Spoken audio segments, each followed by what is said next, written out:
일 정도에 해당이 되는 하나님이 주신 성막에 대한 여행을 좀 해보려고 합니다. 좀 장시간 우리가 하나하나 기구나 그리고 그 틀, 모양 또 모든 어떤 그 규격 같은 것을 통해서 하나님이 주시는 그 뜻이 하나하나 무슨 뜻이 담겨 있는가를 우리가 좀 살펴보려고 그래요. 아니, 그래서 여러분들 주보에 보시게 되면 25에서 40장까지라고 되어 있어요. 무려 16장 이렇게 되어져 있는데 무슨 말씀입니까? 출애굽기 40장밖에 되지 않는데 16장이 어떻게 3분의 1입니까? 하실지 모르지만 여러분 성경을 잘 보시다 보면 32장부터 34장까지의 말씀은 조금 달라요. 그래서 그 부분을 빼면 거의 3분의 1입니다. 그래서 이 하나님이 성소를 건설하도록 하나님께서 명령하실 때부터 이제 우리가 출발을 하려고 하고요. 이제 이번 주와 다음 주에는 어떤 개론적인 부분을 좀 공부해 보려고 이렇게 생각을 합니다. 어찌됐건 천막입니다. 물론 거기에 바깥에 이렇게 휘장을 둘러서 동쪽으로만 문을 낸 것도 이제 나중에 말씀드리겠습니다만 큰 틀 위에 거기에다가 성소와 지성소를 담은 천막을 하나를 치게 되어지죠. 물론 거기에 또 뭐 술을 놓아서 뭐 짠 실로 안을 장식하고 그 바깥에 양털을 놓고 또 이제 해달 가죽 뭐 물개 가죽 뭐 이런 식으로 해서 이제 튼튼하게 외양을 갖추게 되어지는 것부터 우리가 이제 하나하나 묘사해 가면서 보려고 합니다. 여러분 오늘 본문 8절을 한번 보겠습니다. 그래서 8절을 보게 되어지면 이렇게 되어 있어요. 한번 같이 읽어볼까요? 한번 읽어봅니다. 시작. 내가 그들 중에 거할 성소를 그들이 나를 위하여 짓되 이렇게 되어져 있지요. 그러니까 내가 그들이 누구예요? 이스라엘 백성들 가운데에 거할 성소를. 그러니까 하나님께서 하나님의 백성들 가운데 거할 장소가 필요하다는 겁니다. 이것을 좀 우리가 알아야 돼요. 성막을 성소라고 해도 괜찮습니다. 왜 그러냐면요. 성소라는 의미를 그대로 풀이하면 거룩한 곳, 거룩한 장소 이런 뜻이기 때문입니다. 그리고 이어서 9절을 한번 또 볼까요? 읽습니다. 무릇 내가 네게 보이는 모양대로 장막을 짓고 기구들도 그 모양을 따라 지을지니라. 여기서 또 장막을 바로 성소 혹은 성막이라고 말하는 것을 우리가 알 수 있게 되어집니다. 그래서 또 27장 21절을 제가 짧으니까 좀 읽어드리면 아론과 그의 아들들로 회막한 증거궤 앞 회장 밖에서 저녁부터 아침까지 항상 여호와 앞에 그 등불을 보살피게 하라. 이는 이스라엘 자손이 대대로 지킬 규례니라. 이렇게 되어져 있어요. 여기서는 또 장막의 다른 이름으로 증거막이라고 하는 것을 우리가 또 듣게 되어져요. 또 회막이라고 하는 표현을 쓰는 경우들을 볼 수 있는데요. 회막이라는 뜻은 만남의 장소 이런 뜻입니다. 이게 벌써 여러분들이 지금 조금 이렇게 좀 잘 이렇게 생각을 해보세요. 이 성막이라고 하는 그 한 말이 여러 단어로 지금 다시 이렇게 이야기되고 있는 걸 볼 수 있어요. 그러면 만남은 누구와 누구의 만남의 장소입니까? 회막은 바로 하나님과 하나님의 백성들이 만나는 곳입니다. 그래서 하나님과 하나님의 백성들이 만남이 이루어지는 곳, 그래서 회막이라고 부르는 겁니다. 출애굽기 또 38장 21절을 보게 되어지면 어떤 말이 나올까 보니까 성막이라고 되어져 있어요. 말 그대로 거룩한 천막이라는 뜻이지요. 그리고 또 다른 말 증거막 미리 말씀을 드렸고요. 그 의미는 하나님께서 하시는 일이 증거되어지는 곳 이런 뜻을 담고 있습니다. 지금까지 우리가 살펴본 것만 보니까 5가지의 표현들이 등장하는 것을 볼 수 있어요. 뭡니까? 성소, 장막, 회막, 성막, 증거막 이렇게 5가지로 표현이 됩니다. 다시 한번 설명을 드릴게요. 거룩한 장소이고 또 장막은 하나님께서 기거하는 곳이고 회막은 하나님과 만나는 것이고 성막이란 거룩한 장소이자 또 서로가 함께 하나님을 또 제사하는 곳이고요. 또 증거막이란 하나님이 어떤 분이신가를 증거되어지는 곳이다. 이런 말씀이에요. 현대에 이르면 좀 이해가 되시겠죠. 자, 먼저 성막이 오늘 건립된 목적에 대해서 좀 한 4가지 정도 살펴보려고 합니다. 무엇 때문에 이 성막이 건립이 됐을까? 이게 좀 중요해요. 오늘 좀 중요하게 말씀을 들으시길 바랍니다. 첫 번째는 하나님이 거하실 목적으로 설립됐습니다. 여러분들이 8절 읽으셨잖아요. 이 성소는 어떤 곳이라고 말을 했어요? 하나님이 거하시기 위해 만든 곳입니다. 따라서 성소는 하나님이 거하실 목적으로 건립이 되어진 곳이에요. 하나님은 어디에 계십니까? 하나님은 어디에 계세요? 어디든지 계세요. 믿으십니까? 우주를 창조하신 하나님이시기 때문에 우주가 그 하나님을 담을 수가 없습니다. 그런데 이렇게 가르쳐서 하나님을 우리들이 어떻게 기도합니까? 무소부재하신 하나님, 어느 곳에나 계시고 어느 곳에나 안 계신, 존재하시지만 보이지는 않지만 어느 곳이나 계시는 분, 또 편재하신다, 편만하시다, 어느 곳이나 다 거닐고 어느 곳에나 다 우리와 함께 하시는 하나님, 이런 뜻으로 우리들이 말씀하고 있잖아요. 하나님은 어느 곳에나 계십니다. 그분은 우주 안에 계시고 우주 넘어 계시고, 우주는 그분이 임재하시는 아주 장소인데 그분의 임재를 다 표현할 수 없는 곳. 그래서 우리는 그렇게 고백을 합니다. 그런데 하나님의 또 다른 그 속성 가운데를 하나는, 하나님께서는 어느 곳 어디 장소든지 다 계실 수 있습니다만 특별한 장소를 선택하시어 거기에서 하나님의 영광을 나타내시고 당신의 음성을 들려주시고 당신의 특별한 일을 행하시고 당신의 역사를 일으키신다는 것을 여러분들이 아셔야 됩니다. 이것을 좀 신학적으로 어렵지만 표현을 한다고 그러면, 하나님은 모든 것을 초월해 계십니다. 시공간을 다 초월해 계십니다. 그러나 동시에 어떠한 특정한 장소에만 또 내재하십니다. 그래서 우리는 초월자 하나님, 내재자 하나님, 이렇게 말씀을 나누고 있다는 것을 알 수 있습니다. 여러분, 한 꼬마가 어린이 교회 학교에 이제 성경책을 들고 이제 딱 예배를 드리러 갑니다. 그런데 동네에서 좀 건들건들하는 좀 힘께나 있다는 형들이 그 앞을 딱 막아섭니다. 그러면서 꼬마에게 묻습니다. 꼬마야, 너 어디가? 왜? 교회 가는데요. 뭐 하러 가는데? 하나님께 예배하러 갑니다. 아니, 하나님이 어디에 계시는데? 그때 그 꼬마가 대답한 게 기가 막힙니다. 하나님은요, 너무너무 크셔요. 그래서 우주도 담을 수가 없어요. 하지만 하나님은 너무너무 작아요. 그래서 내 안에 계세요. 이 어린아이의 이 대답만큼 명확하고 아름다운 설명이 있을 수가 없습니다. 하나님은 너무너무 위대하시고 크셔서 우주조차도 담을 수 없습니다. 그런데 또 하나님은 너무너무 작으셔서 나같이 이렇게 연약한 사람들의 안에도 계십니다. 우주도 담을 수 없는 광대하신 하나님. 그럼에도 불구하고 놀랍게도 우리 안에 계실 수 있는 하나님. 또 지상의 어떤 특별한 장소를 선택하셔서 그곳에서 당신의 음성을 들려주시고 임재와 영광이 나타나실 그 하나님. 바로 이런 목적으로 지상에서 선택된 하나님의 최초의 백성들, 이스라엘 백성들, 이 백성들을 위하여서 성막이 만들어진 목적입니다. 여러분, 잊지 마십시오. 성막은 하나님이 거하시는 곳입니다. 왜 성막이 필요했다고요? 하나님이 거하시기 위해서. 오늘 교회가 하나님이 거하시기 위해서 만들어진 그런 건물입니다. 자, 두 번째는요, 하나님이 죄인들을 만나 주시기 위해서입니다. 두 번째가 뭐라고요? 죄인들을 만나 주시기 위해서. 하나님은 이 성막을 통해서 죄인들을 만나 주시기 위해서 이 성막을 건설할 계획을 세우신 거예요.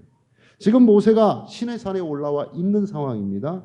시내산에 올라간 모세가 이제 시내산에서 2가지를 받아갖고 내려옵니다.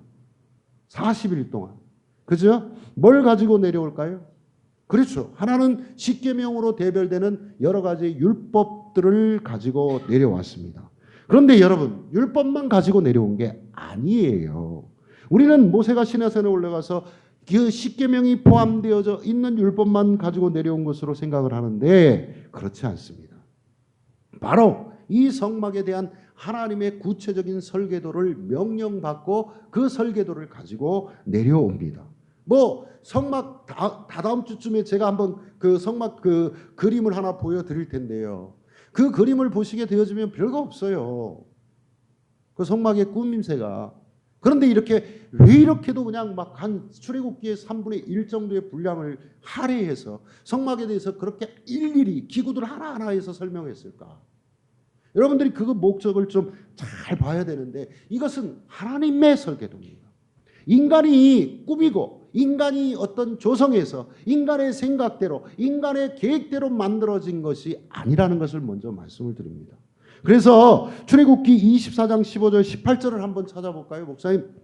출애굽기 24장 15절 18절 좀 한번 보시기 바랍니다.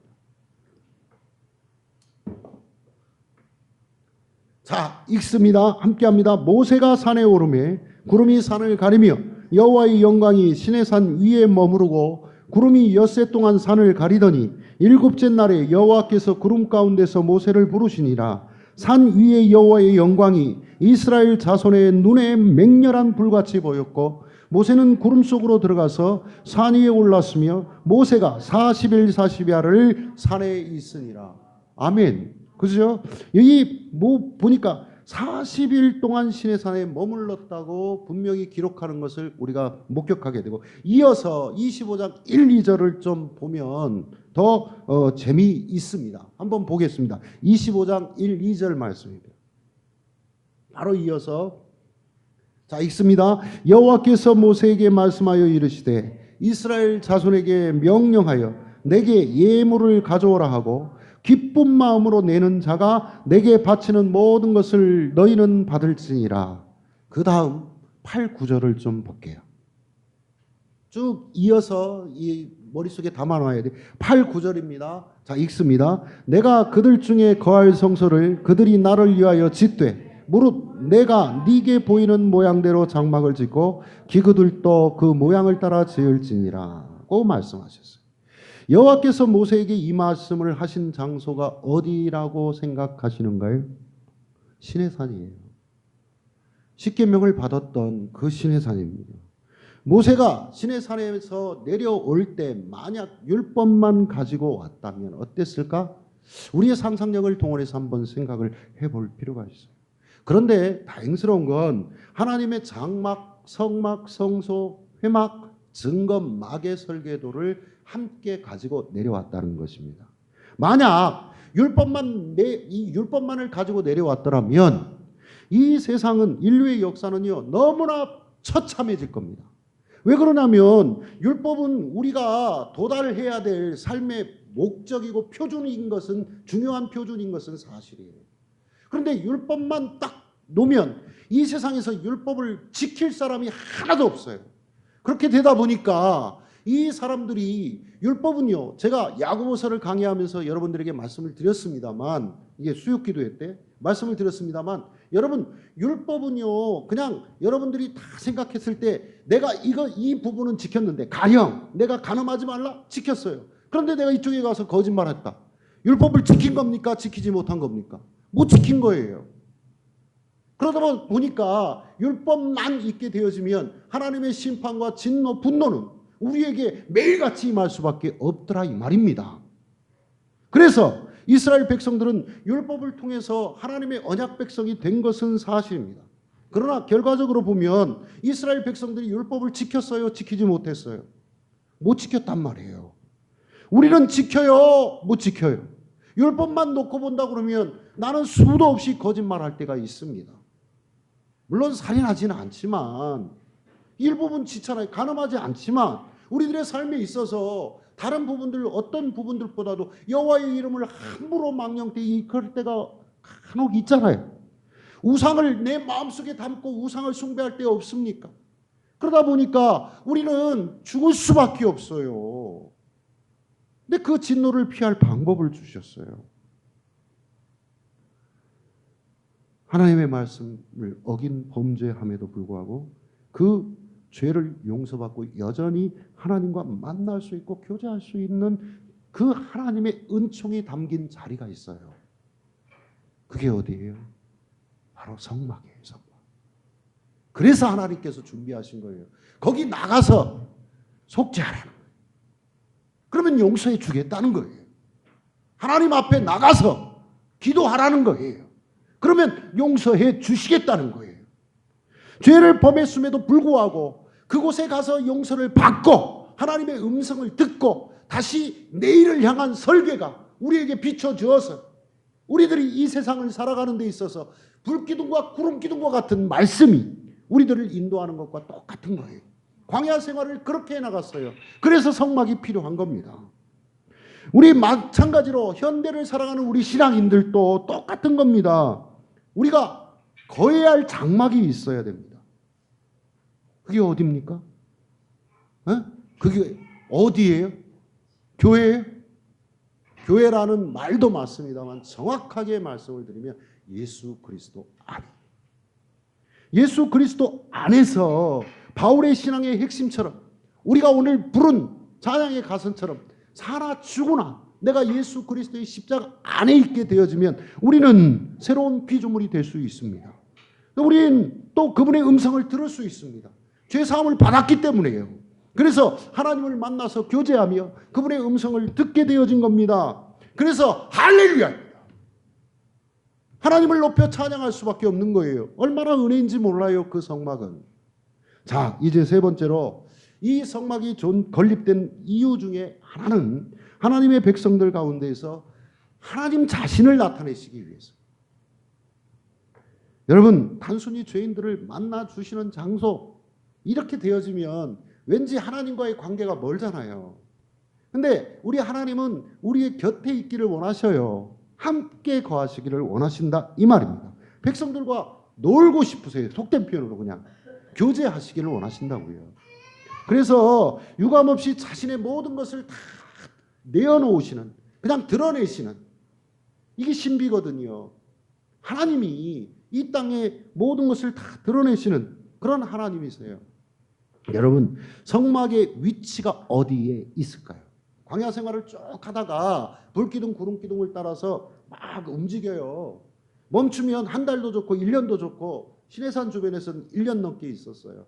그렇게 쭉 있어요.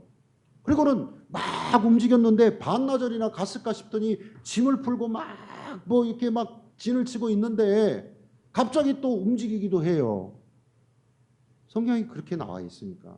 그런데 이렇게 진을 치고 움직이고 하는 중에 성막은요, 이 진 한가운데 있어요. 이 위치가 잘 염두에 두셔야 됩니다. 민수기에 보면 이런 말씀이 있어요. 그 다음에 해막이 레인의 진영과 함께 모든 진영의 중앙에 있어 행진하되 그들의 진친 순서대로 각 사람은 자기의 위치에서 자기들의 길을 따라 앞으로 행진할지니라. 그러니까 증거막이 한가운데 있는 겁니다. 이스라엘 백성들이 광야길을 가다가 이제 꼭 머물게 되어지면, 어떤 장소에 머물게 되어지면 장막을 중심으로 해서 진을 칩니다. 동서남북 사방으로 세 지파씩 나누어서 진을 치는데 한가운데에는 레위 지파가 있어요. 현재까지는. 이스라엘 때에 정착하면 레위 사람들은 흩어져 살았어요. 그러잖아요. 적어도 어디? 도피성을 중심으로 해서. 근데 지금은 일단은 틀려요. 이스라엘 백성들이 진을 쳤을 때 장막이 어디에 위치한다고요? 정중앙에. 제가 계속 묻는 이유가 있습니다. 그렇습니다. 중앙에 위치합니다. 그런데 이 장막이 왜 중앙에 위치할 수밖에 없다는 걸까? 예? 여러분, 장막이 중앙에 위치한 건 지성소, 그러니까 결국 증거궤가 담겨져 있는 하나님의 임재의 상징, 그것이 하나님 온 이스라엘 백성들의 정중앙에 위치해 있는 거예요. 하나님의 임재가 가운데 있는 거예요. 그러니까 장막은 이스라엘 백성들 한가운데에 계신 하나님을 나타내는 형식이에요. 모델이라고, 모델. 여러분 보게 되어지면 모델하우스 기가 막히게 지어놓지 않습니까? 실상 아파트 들어가면 그렇지도 않은데. 그러나 진짜 하나님께서 이곳에 계신다. 너희들의 한가운데 계신다. 임재하고 계신다는 걸 드러내시고자 정중앙에 위치한 거예요. 마태복음 18장 20절에 보면 여러분들이 지금도 외울 수 있어요. 두세 사람이 내 이름으로 모인 곳엔 나도 그들 중에 있느니라고 말씀하셨어요. 그죠? 자, 마태복음 18장 20절의 말씀이에요. 여기서 그들 중에 라는 말의 의미가 뭘까요? 그들 가운데, 그들 한복판에, 그들과 함께라는 뜻이에요. 그러니까 주님의 이름으로 하나님의 백성이 모이는 것은 굉장히 중요한 일입니다. 그 한복판에 누가 임재하시기 때문에? 하나님이 임재하시니까, 예수님이 임재하시, 성령님이 계시니까, 친히 그곳에 계시니까, 그리고 하나님의 영광이 드러나게 되어지고 하나님의 음성이 들리니까. 그래서 여러분 혼자 인터넷 놓고 개인적으로 예배 드리는 건 성경적이지를 않아요. 절대 그럴 수 없어요. 모여야 돼요. 개인적으로 기도하는 거 얼마든지 할 수 있어요. 집에서, 골방에서, 아니면 어느 장소에, 길거리 가다가도 얼마든지 기도할 수 있습니다. 그러나 오늘 보니까 성막도 이스라엘 백성 한 중앙, 두세 사람이 모인 곳에 예수 그리스도께서 임재하신다, 함께 하시겠다고 말씀하신 그곳에 우리들이 있어야 돼요. 자, 그래서 중요합니다. 이 모임 가운데, 이 모임의 한복판에 임하시고 가시는 하나님의 임재를 체험할 수 있기 때문에 중요합니다. 오늘 여러분들이 드리는 이 예배가 하나님과 만나는 거예요. 여기에 지금 하나님이 계세요. 그러니까 중요한 거예요. 그 교회의 크기가 크기 때문에 거기에만 계신 게 아니에요. 우리가 동양인이기 때문에 하나님은 서양인들의, 백인들 그 교회에 있는 게 아니에요. 하나님은 편만하시다고 말씀드렸죠. 어느 곳에나 다 계신다고. 여러분, 이곳에 우리가 모여 있기 때문에 특별한 감격이 있는 겁니다. 특별한 감사가 있는 겁니다. 특별한 경험이 나타나는 겁니다. 특별한 임재를 우리들이 체험할 수 있게 되는 겁니다. 오늘 성막이 그런 역할을 했다고요. 그래서 여러분, 교회의 건물이 중요한 게 아니라 누가 모였냐가 중요한 거예요. 예수 그리스도를 주로 고백하는 그리스도인들의 공동체, 그 백성들의 모임에 우리 하나님께서 임재하신다는 걸 잊지 마시길 주의 이름으로 축원드립니다. 그래서 함께 있는 거예요. 자, 이제 네 번째, 마지막으로 말씀을 드립니다. 하나님의 특별한 레슨, 교훈을 전달하기 위해서 하나님의 특별한 설계로 성막이 건립되었습니다. 목적이 뭐라고요? 하나님의 교훈이 전달되게 하기 위해서. 여러분, 성막의 기구, 성막의 모양, 성막의 그 모든 것들은 다 하나님이 우리들에게 무엇인가 가르쳐주고자 하는 의미가 있어요. 여러분, 우리 교회도 마찬가지. 십자가가 있고 없고는 뭐 중요한 건 아니지만, 그러나 십자가 있고 단이 있고 또 강대상이 있고 설교단이 있고요. 또 우리들이 공간을 만들어서 의자를 놓고 또 우리들이 함께하고 하는 다 이유가 있는 겁니다. 자, 성막이 지향하는 궁극적인 목적이 무엇일까? 여러분, 예수 그리스도. 구약은 신약의 주석이라고 제가 말씀을 드려요, 늘. 그러니까 구약을 예수 그리스도의 초점에 맞추어 놓고 봐야 맞아요. 이 구속사적인 관점이라고 그러는겁니다. 그렇기 때문에 우리는 우리 마음대로 성막을 지어서는 안 돼요. 아무렇게나 그냥 지어서도 안 됩니다. 하나님은 그러한 방법, 그러한 방식을 허용하시지 않으십니다. 내가 말하는 그대로 해야 된다. 내가 보여준 그대로 한치의 오차 없이 해야 된다. 이게 하나님이 성막에 대한 설교에 주신 목적이에요. 성막의 모든 부분 하나하나 모두가 특별한 겁니다. 어떤 교훈을 담고 있습니다. 그것을 위해서, 그것을 백성들에게 전달하고자 도안이 된 거예요. 그래서 하나님은 그대로 하라고 말씀하세요. 다시 25장 9절을 볼게요. 출애굽기. 이 말씀이 중요합니다. 다시 출애굽기 25장 9절 읽습니다. 천천히. 무릇 내가 네게 보이는 모양대로 장막을 짓고 기구들도 그 모양을 따라 지을지니라. 하나님께서 말씀하신 거 맞지요? 지금 그렇게 모세에게 지금 말한 거 여러분 들으셨지요? 이 말씀입니다. 여기서 중요한 게 뭐라고요? 내가 네게 보이는 대로, 그 모양대로, 이 말씀이에요. 25장 40절을 보게 되어지면, 출애굽기 40절을 보게 되어지면 이런 말씀이 또 반복돼요. 마지막 말씀인데 여러분 함께 읽습니다. 너는 삼가 이 산에서 네게 보인 양식대로 할지니라. 네게 보인 양식대로 해. 다르게 하면 안 돼요. 내가 조금 더 과잉해서 하나님을 더 높여 영광을 돌리기 위해서 내가 거기다 첨가시킨다? 여러분 보세요. 성소를 막 들어가려고 하면, 성막에 막 들어가려고 하면 먼저 번제단과 물두멍이 있는데, 이 입구에 들어갈 때 번제단과 물두멍이 있는데 이 물두멍을 안 되겠대요. 그래서 하나만 놓으라고 그랬는데 이 옆에 하나 더 놔. 사람들이 많이 왔다 갔다 해야 되니까 제사장만 들어가는 곳이지만